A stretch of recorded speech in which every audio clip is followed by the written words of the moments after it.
Boa noite, pessoal. Acho que agora dá para a gente começar. Bem-vindos. Não sei mais qual é o número desse nosso estudo. A gente está no estudo 10, 11, já me perdi aqui, já são muitos. Semana passada, para quem compareceu, a gente teve a participação especial do Corleone, falando para a gente sobre magia e teurgia. E eu achei que era um momento que cabia bem esse assunto dele, porque a partir de agora a gente vai sair do macrocosmo e entrar um pouquinho no microcosmo e na antropogênese gnóstica. Então, eu vou repassar com vocês só as imagens para a gente refrescar a mente de onde a gente estava, porque a gente falou sobre o Cristo, né, o Logos, como o raio de luz que vem do Éon de Barbelô, que é a unidade que contém todas as ideias perfeitas. E aí agora a gente vai começar a tornar as coisas um pouco mais tangíveis, um pouco mais perto da criação da humanidade. Vocês vão ver que se a gente chegar lá, vocês vão ver que o mito gnóstico da criação, ele se baseia um pouco no Gênesis do Velho Testamento, mas a interpretação é bem diferente e puxa bastante para esse lado metafísico, cosmogônico. Eu tentei organizar de forma a ficar compreensível, mas os assuntos, assim como o da unidade, a gente vai para a multiplicidade, os assuntos também começam a ter muitos desdobramentos, né? Então as coisas começam a ficar cada vez mais complexas. Então a gente falou do Uno, que se reflete na deidade primordial, que é a imagem do Pai, a imagem do Uno, Barbelô, o Pai e Mãe.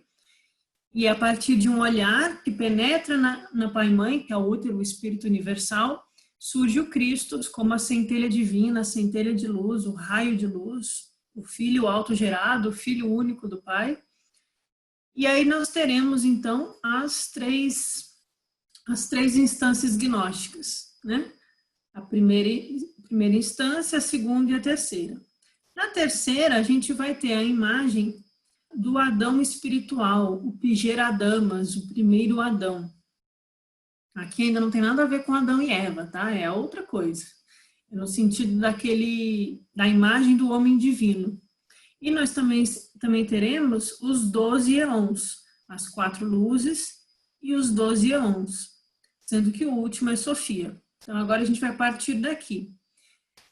Deixando claro, não sei se é muito claro, mas assim, só para a gente comentar que essa terceira hipóstase, essa terceira realidade, da qual Cristo é a coroa, o Cristo é o bom demiurgo que gera esses eons, esses reinos, essas eternidades e esses seres divinos, aqui é que a gente vai começar a encontrar o que em algumas tradições, como no neoplatonismo, a gente vai encontrar o plano noético, o plano divino, os seres divinos, os seres puros, as luzes primordiais.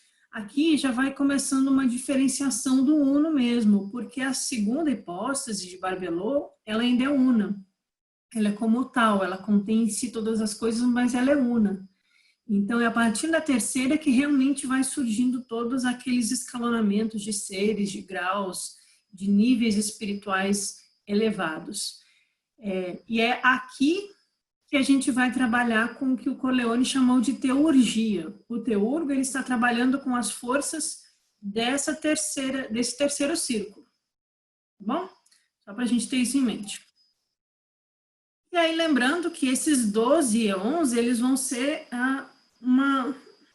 um escalonamento de níveis também, que vai chegando mais próximo de Sofia, e de Sofia a gente traça uma linha, que é o limite que divide o mundo sensível do mundo inteligível, o mundo físico, o mundo psíquico e material, do plano divino, onde estão as puras ideias.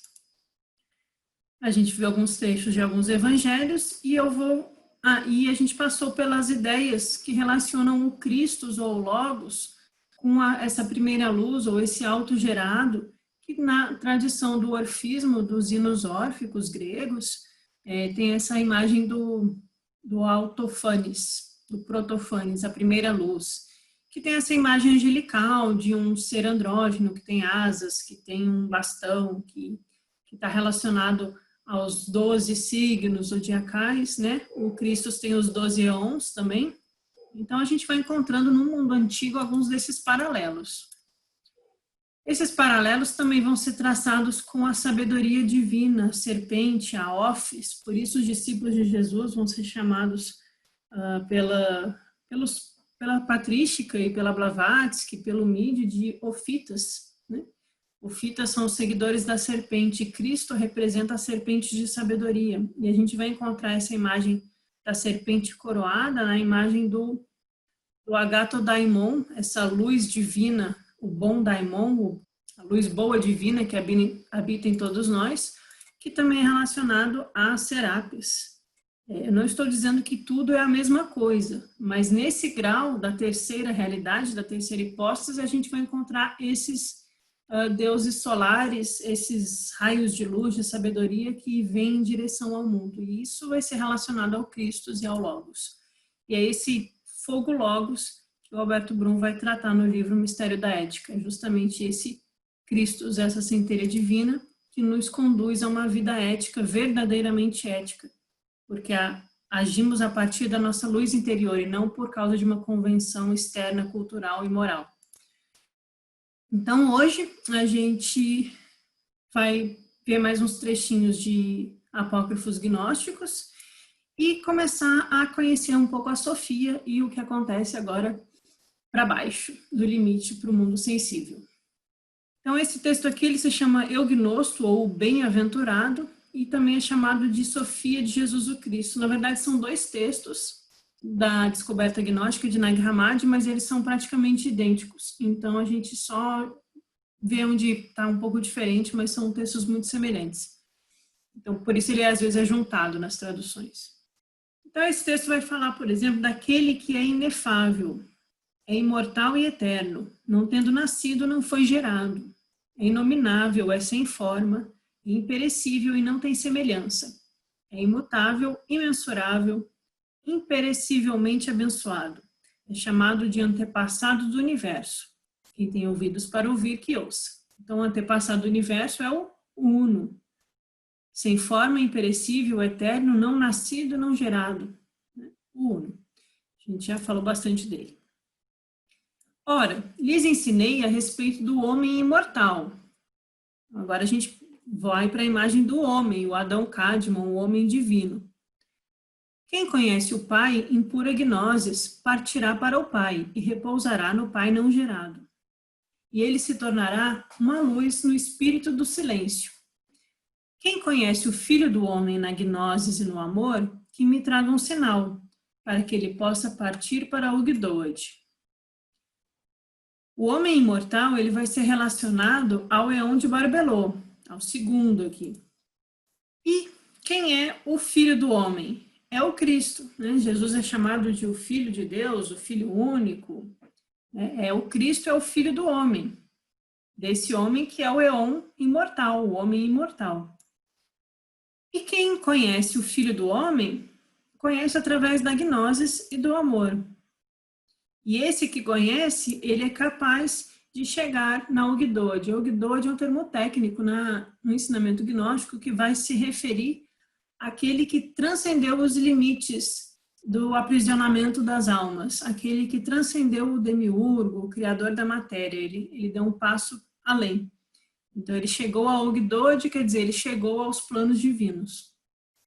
Eu vim do primeiro que foi enviado para que pudesse revelar a vocês aquele que é desde o princípio, por causa da arrogância do arquigerador e de seus anjos. E eu vim para remover-lhes de sua cegueira, para que possam dizer a todos do Deus que está acima do universo. Eu dei autoridade a vocês sobre todas as coisas, como filhos da luz. Aqui a gente vai começar a aparecer a imagem do arquigerador arrogante. Esse vai ser o demiurgo dos gnósticos. Talvez vocês já tenham ouvido falar que os gnósticos eles são dualistas, né? Porque eles enxergam esse mundo espelhado, refletido, o inteligível e o sensível, e que eles têm dois deuses. Tem o Uno, que é o Deus que está acima do universo, aqui nesse trecho, né? Aquele que está acima de tudo, que é o Uno, o Espírito Invisível, e tem o Deus Criador, Então, os gnósticos, eles vão identificar o Criador da humanidade, que é o que aparece no Gênesis, como um Deus arquigerador arrogante, cujo poder deve ser transcendido e vencido. Quem está falando aqui no texto, se não me engano, é Cristo falando com o eugnosto. Então, é Cristo dando um ensinamento a esse bem-aventurado.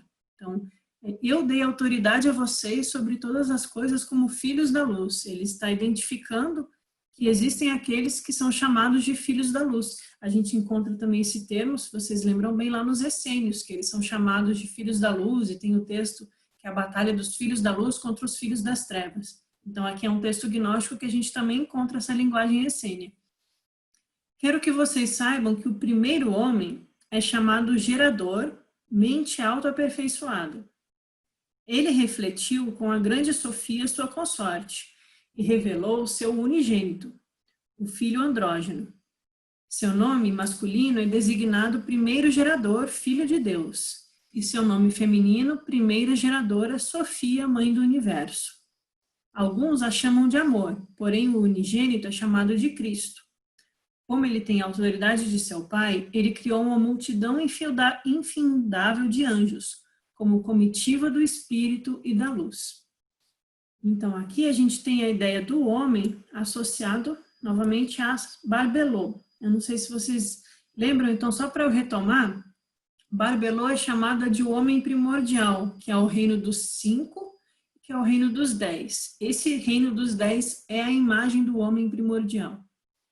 Então, esse primeiro homem, ele se reflete, né, como Barbelô se reflete em Cristo, e ele se reflete num ser que é andrógeno, como a gente viu ali naquela imagem daquele anjo, o Autofanes do Orfismo e o Serapis, são seres andrógenos, né? Tem Ísis e Osíris também.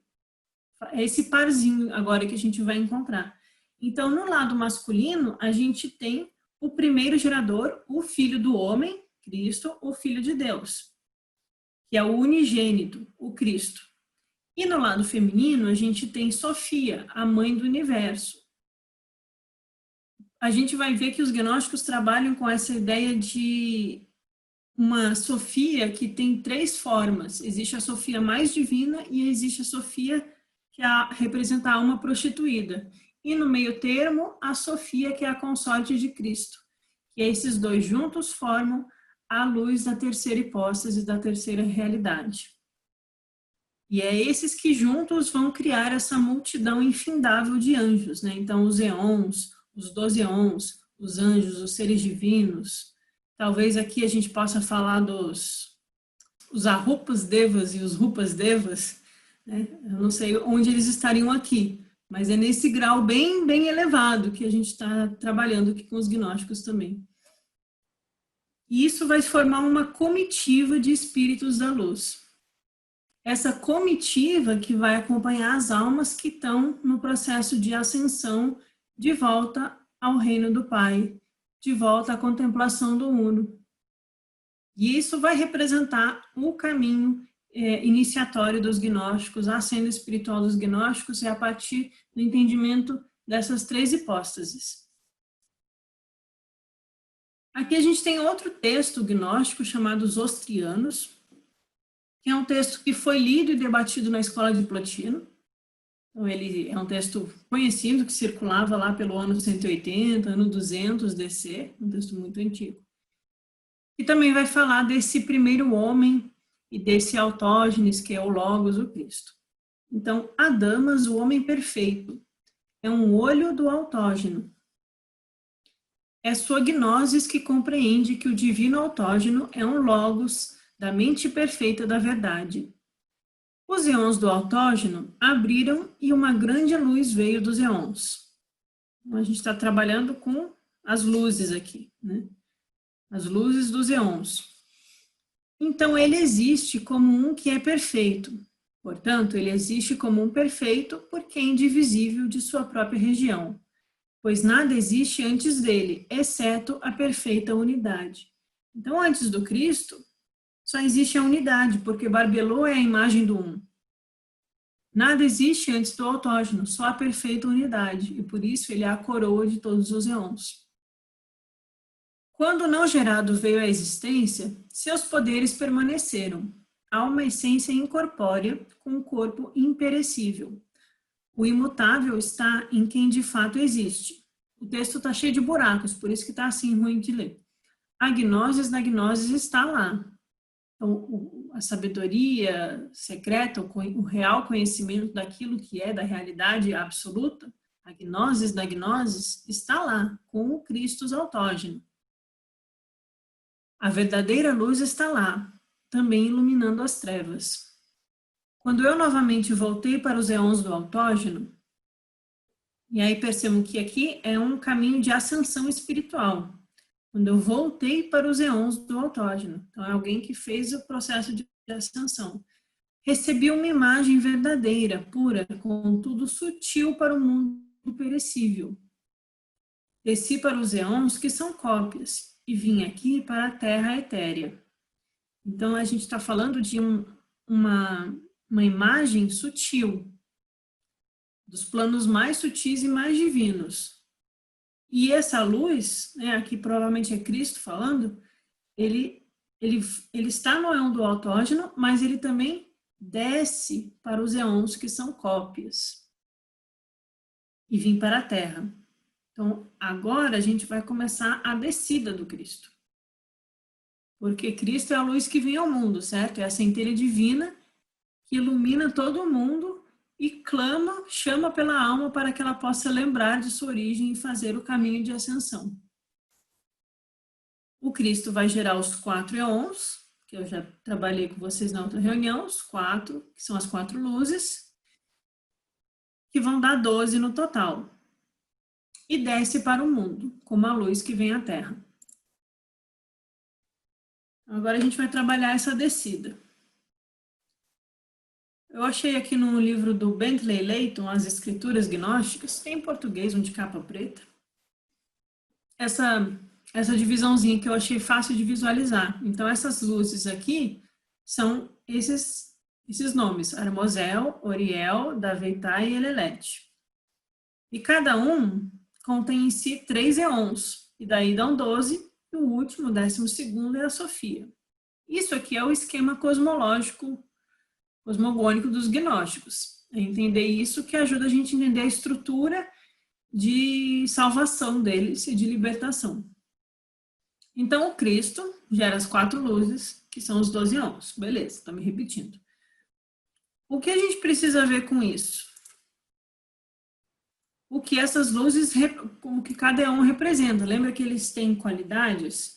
Então, esses 12 éons que estão no plano divino, que ainda são seres puros e divinos, que não se separaram, não se romperam com o Uno, eles representam com Armosel, que é o anjo da luz do primeiro éon, há outros 3, graça, verdade e forma. Na segunda luz, Oriel, foi colocado no segundo éon, e tem outros 3, presciência, percepção e memória. Na terceira luz, da Veitai, o terceiro éon, compreensão, amor e ideia. E o quarto situa-se com a quarta luz, Elelef, e há outros 3 com ele, perfeição, paz e sofia. Essas 12 qualidades, junto com essas 4 luzes, vão ser os auxiliares do Cristo. E aqui a gente tem o Cristo que tem os 12 apóstolos. Isso aqui não são pessoas encarnadas, não são almas que reencarnaram, não são seres nascidos no mundo. Os 12 aqui são as 12 luzes, os 12 éons que auxiliam o Cristo no plano divino. Para a gente ver como essas coisas foram sendo confundidas ao longo que o cristianismo foi se desenvolvendo. Esses são os 4 luminares que auxiliam o divino autogerado. São os 12 éons que auxiliam o Filho do Poderoso Um, o autogerado Cristo pela vontade e pela graça do Espírito Invisível, Barbelô. Os 12 éons pertencem ao Filho autogerado. Isso é um trecho do Apócrifo de João. Bom, vocês percebem que aqui a gente tem junto com o nome das luzes, Armozel, Oriel, Daveitá e Elelef, a gente tem esses qualificativos aqui. Geradamas, o sete celestial, a posteridade de sete, os penitentes. Isso é uma tradução que o pessoal adaptou para o português. O que isso significa? O que a gente consegue tentar entender disso? Vamos para o primeiro aqui, o de cima, o Geradamas. Isso aqui é um trecho do Apócrifo de João, tá? Da prognoses da mente perfeita, através da vontade expressa do Espírito invisível, quem é o Espírito invisível? É o Uno, é o Um lá em cima. E da vontade do autogerado, Cristo, surgiu o verdadeiro homem perfeito. A primeira manifestação. O Espírito Virgem o chamou de Pigera Adamas. É o Adão primordial. Aqui não tem nada a ver com Adão lá do Gênesis ainda. É o homem perfeito, ainda no plano divino. Ele o colocou no primeiro éon, primeira estrelinha aqui em cima, junto com o poderoso autogerado, o Cristo, e junto com a primeira luz, Armozel. E seus poderes estão com ele. E aquele que é invisível deu-lhe uma mente de poder insuperável. Então, no primeiro éon, nós temos o homem primordial, o Adão primordial, o autogerado, o Cristo e a primeira luz. Esse primeiro éon é o que vai fazer a ponte, a interface com a unidade plena da Divina Barbelô. Embaixo, a gente tem Sete aqui, né? Ele colocou seu filho Sete no segundo éon, junto com a segunda luz Oriel. E no terceiro, a semente de Sete, as almas dos santos, com Daveitá. E no quarto éon, o último aqui, foram colocados as almas daqueles que eram ignorantes do pleroma e não se arrependeram imediatamente. Persistiram no erro e finalmente se arrependeram. Eles estão com a quarta luz, Elelef. Tem muita coisa aqui para a gente trabalhar, mas o que eu acho que é essencial a gente entender é que os gnósticos, eles dividem essas luzes e esses graus de éons em graus de elevação espiritual. Então, lá no último está Cristos e o Adão Cádmon, o Adão primordial. No de baixo está Sete. Sete, para os gnósticos, vai ser o filho de Cristo. Vai ser o filho direto de Cristo. Por isso que alguns gnósticos são chamados de setianos, porque são aqueles que seguem Cristo ou aqueles que são filhos de Sete, porque eles estão buscando esse caminho espiritual. Na terceira, são os filhos de Sete, né? A semente de Sete, ou a posteridade de Sete. Então, a gente tem aqui avô, pai e filho, né? Cristo, Sete e os filhos de Sete. São graus de iniciação espiritual. Os filhos de Sete são as almas dos santos. Então, Sete é aqueles que já são perfeitos. Não tem aquelas passagens lá nas cartas paulinas, sede perfeitos como o Pai é perfeito? Aqueles que se tornam perfeitos chegam no grau de Sete. Dali para cima, eles vão se tornar Cristos. Abaixo deles são os filhos de Sete, as almas dos santos. Então, aqueles que colocaram o pé na corrente, já têm algum grau de avanço espiritual, são os filhos de Sete. Aqui eles estão falando da linhagem espiritual dos gnósticos. E no último, a gente vai ter a alma daqueles que ainda eram ignorantes, que não se arrependeram imediatamente, continuaram errando, mas depois se arrependeram. Então, os penitentes, que é os que estão nesses graus mais abaixo, que a gente vai ver que não é tão baixo assim, tá? Já provavelmente aqui já são iniciados, são aqueles que estão começando o caminho, né? São graus de avanço espiritual. Os gnósticos, eles trabalham com essa ideia, e é isso que eu quero passar para vocês. Pode não ser exatamente assim, pode ter outras formas de entender, mas a gente entender que existe essa gradação é importante. E aí a gente chega na Sofia. Então, a Sofia, ela ainda está aqui, tá? Ela ainda está junto com a terceira manifestação, ela ainda está no plano divino. A Sofia é o 12º éon. E ela vai, aqui nessa barreira aqui no meio, a gente vai ter um corte. E aqui na horizontal é o que eu coloquei, essa linha horizontal, não, aqui em cima da Sofia tem uma linha horizontal, ou nesse outro esquema essa barreira vertical. E a gente vai para o próximo ato. Então, os gnósticos dividem a criação do cosmos em atos, né? Você tem a unidade primordial que se reflete, que se manifesta, que depois gera um filho, esse filho gera todo o escalonamento de planos e seres divinos, e aí tem o próximo ato, o terceiro ato, ou aqui o segundo. Sofia rompe com o plano divino e gera o plano sensível, o cosmos, o nosso mundo. O que vai acontecer? Ela vai gerar esse ser que os gnósticos chamam de Aldabaoth, que é o demiurgo, o governante ou o artesão. Aqui também é do apócrifo de João. Então, Sofia, que significa sabedoria, a sabedoria da intuição, que é epinoia, sendo um éon, concebeu em seu interior um pensamento. Lembram que Barbelô surge por causa de um pensamento. Vou voltar um pouquinho. Se ajudar a refrescar a memória de alguém, já está valendo. O Uno, ele está em repouso eterno, ele é sigue, ele é silêncio. O Uno gera um pensamento. Esse pensamento se reflete.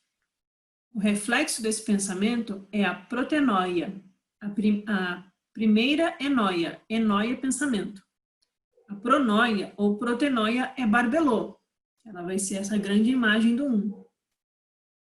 Barbelô se manifesta através do filho como um raio de luz. E a Sofia vai ser a epinoia. Então é a proto, a que vem antes, a Barbelô, que é a que tem todas as coisas em si, e a epi que vai depois, é a que se dirige para frente. É a mesma energia que vai passando por todos os planos. Então, a sabedoria da intuição, essa epinoia, tem relação com a enóia lá da segunda hipóstase, com o pensamento divino. Só que agora, ao invés de ser um pensamento do Um que se reflete em plenitude e transborda como um chafariz, a Sofia concebe um pensamento sozinha. E isso é que vai ser o diferencial no mito gnóstico. Ela desejou que uma semelhança surgisse dela mesma, sem o consentimento do espírito e sem o consorte dela e sua aprovação. Porque nessa geração de seres divinos, sempre é em dupla, sempre são consortes, cisígias. E todos sempre transbordam, emanam, é uma processão de seres celestes e sempre voltam-se e olham para cima e olham para o Um e contemplam o Um, pois estão de acordo com o movimento do Um. Só que agora a Sofia ela vai desejar criar sem o consentimento do Um e sem o consorte.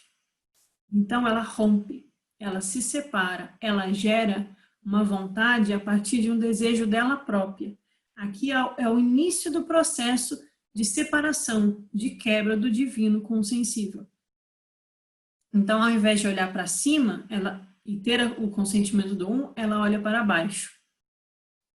Apesar de sua contraparte masculina não ter concordado e de ela não encontrar quem concordasse e de ter tido essa ideia sem o consentimento do espírito, ainda assim ela gerou um ser, por causa do poder insuperável que está nela.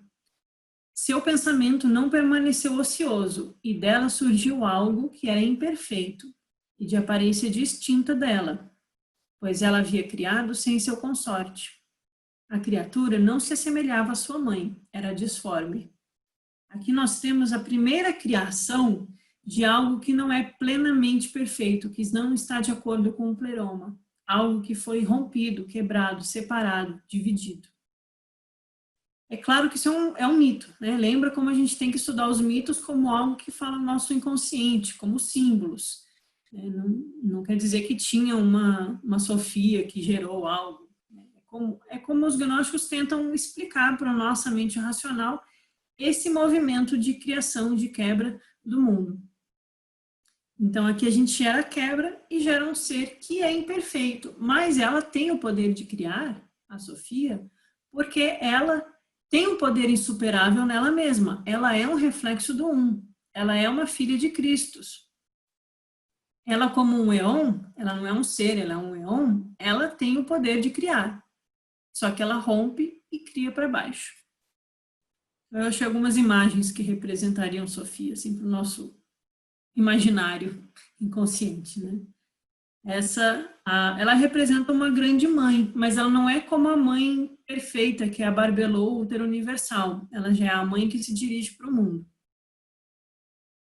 Sofia percebeu as consequências de seu desejo e viu que a criatura tinha uma forma de uma serpente com cara de leão, e seus olhos eram como raios flamejantes. Sofia o afastou dela, lançando-o para fora daquele lugar, de modo que nenhum dos imortais visse a criatura, pois ela a gerou em ignorância. Então vejam só, ela abre os limites do mundo divino e lança ele para fora, para que as luzes dos imortais, para que as luzes dos eons e as quatro luzes e o Cristo não vissem o que ela tinha feito. E aí ela envolve a criatura numa nuvem luminosa e coloca a criatura que ela gerou no meio de um trono, para que ninguém pudesse ver, exceto o Espírito Santo, chamado Vida, a mãe de todos os vivos. Aqui é Barbelô, a segunda hipóstase. Porque Barbelô contém todas as coisas e não tem como ela não ver, ela é onisciente mesmo.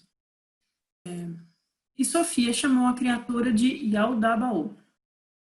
Este é o primeiro arconte. Yaldabaoth tomou poder de sua mãe. Ele comete um roubo. Então veja como muda a linguagem. Antes a gente tem uma processão de seres divinos, todos agindo de acordo com um, todos de acordo com a mãe, o pai, com a vontade do Cristo, com a luz, todos em concordância.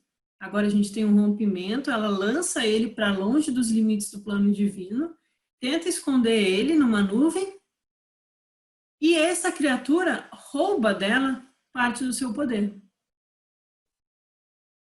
Saiu de perto dela, a criatura, o primeiro arconte, saiu de perto de Sofia e se dirigiu para fora dos locais em que nascera. E ele se tornou forte e criou para si um eon de fogo. Um eon de fogo com uma chama luminosa onde ele habita. E Yaldabaoth deleitou-se com sua própria ignorância e produziu as suas próprias autoridades.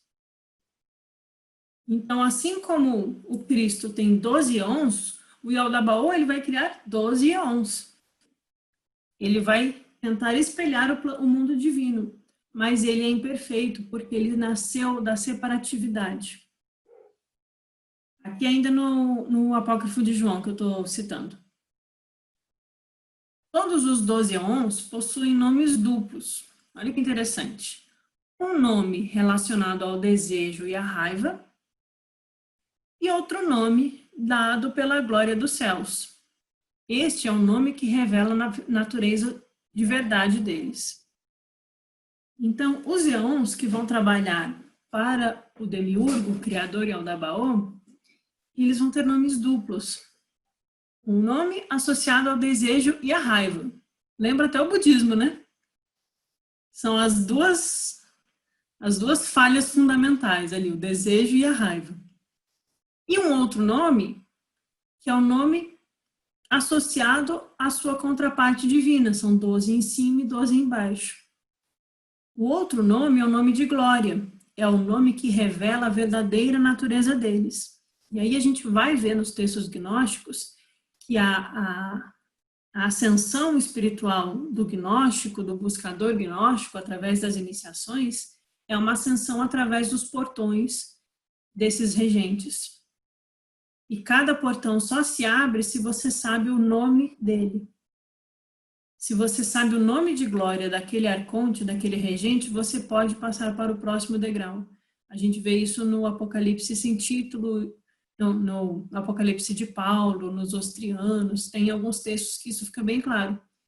Então, esses poderes, eles são também chaves que ou te prendem, se você está associado ao desejo e à raiva, porque eles foram criados a partir da ignorância, que é Yaldabaoth, ou eles te libertam, porque eles são a contraparte divina daquilo que está acima.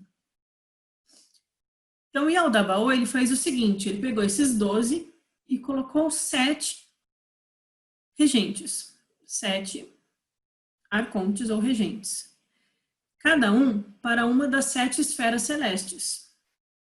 Além disso, colocou 5 regendo as profundezas do abismo. E ele compartilhou com esses 12 arcontes o seu fogo, mas não deu para eles nenhuma parcela do poder de luz que roubou de sua mãe Sofia, pois Yaldabaoth, o demiurgo, é ignorante e escuridão. Então aqui, no meu entender, os gnósticos estão falando da queda da alma e do aprisionamento da alma. E o que faz a alma cair e ficar presa? O demiurgo arrogante, egóico e ignorante. Yaldabaoth é a ignorante escuridão. E dele surgem aqueles poderes que incitam o desejo e a raiva em nós. Então aqui é como se Yaldabaoth fosse a Vidya. Ele é a ignorância que nos prende numa realidade ilusória. Ele é esse poder psíquico e também macrocósmico, porque há algo de real nele também, no sentido cósmico. Ele é esse poder que prende na ignorância. E aí o que ele faz? Ele mistura a luz com a escuridão. Quando a luz se misturou com a escuridão, fez a escuridão brilhar. E quando a escuridão se misturou com a luz, escureceu a luz, de modo que esta não era nem clara nem escura, mas fraca e indistinta. Aqui ele cria o véu de Maia. Aqui ele cria a confusão.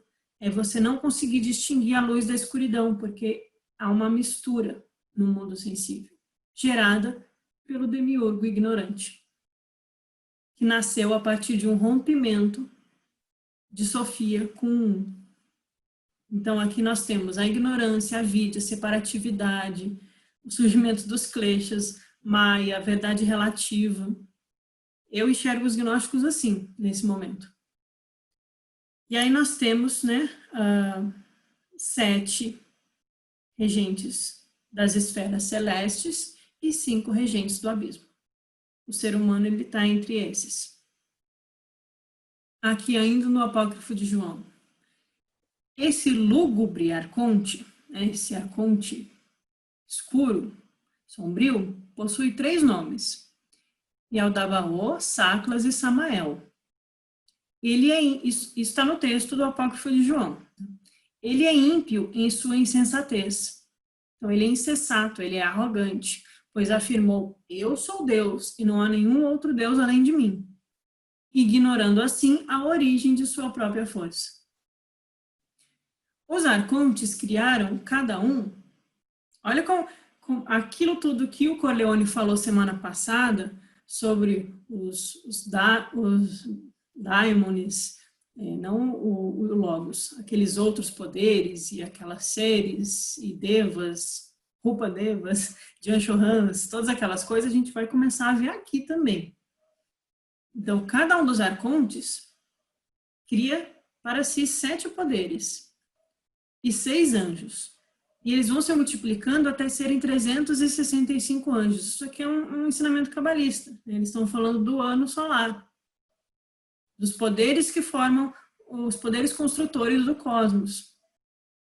E aí eu resumi o texto assim, mas ele vai dizer que cada um desses poderes, desses 7, possui um nome, um desses nomes Oriel, Oroyael, Elelef, Daventar, esses nomes bem cabalistas, e eles possuem uma cara de um animal. Então um tem uma cara de macaco, outro tem uma cara de bode. Eles trabalham igual a gente vê na tradição egípcia, aqueles deuses com caras de animais. Então, não quer dizer que os gnósticos estão copiando do egípcio, não quer dizer que é um paralelo, mas a gente vê que eles usam esse tipo de forma de descrever esses deuses. E o interessante é que o demiurgo, o Yaldabaoth, ele tem a cara de leão com corpo de serpente, que não é a serpente divina que representa o Cristo, tá? São 2 serpentes, tem o Cristo e tem a serpente da ignorância. E ele pode mudar de rosto, Então, enquanto cada um dos poderes tem um rosto, Yaldabaoth ele muda e ele transita por onde ele quiser. Então, ele é como aquele espectro do umbral, ele se manifesta limitando a alma, limitando a mente, colocando ignorância em nós e enganando, ele engana.